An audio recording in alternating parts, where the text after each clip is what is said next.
Hello everybody, so I recorded an intro to this video but I forgot to enable the microphone.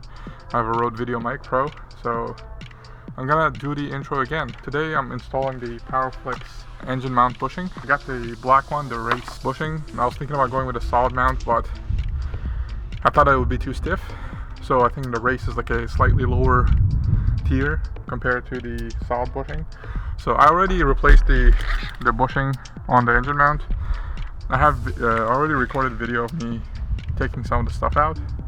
I couldn't record everything because this is the first time I'm doing this, so I'm figuring everything out. One thing I would recommend is that when you're taking out the engine mount, when you just take out by these bolts and then loosen this last one up and then swivel it downward and then take this bushing bolt out.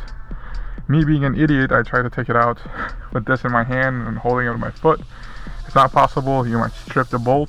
I almost did. Again, this is the first time I'm doing this. The instructions are not super clear. If you've never done this before, it's not very clear, but if you've had a Veloster or a Hyundai before, or a car that has a lower engine mount like a GTI, you probably know this and probably think that I'm an idiot, but that's fine. We're here to learn. Anyways, this is the stock engine mount bushing. Super soft rubber. When I was trying to take this out, this was like so soft that it was kind of deforming and like spinning in its place. So yeah, it's good to get rid of it.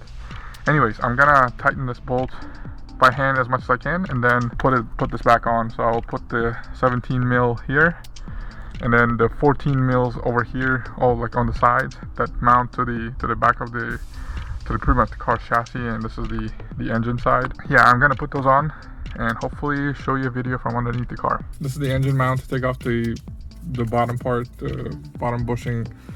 It's a 17 mil. Helps to have another wrench to hold the other side so it doesn't spin. And this one's a 14 mil, and you just have to take it out and then replace the bushing. So to tighten this bolt, I would recommend connecting this back to the engine right here. Just hand tighten the bolt. I mean, you don't need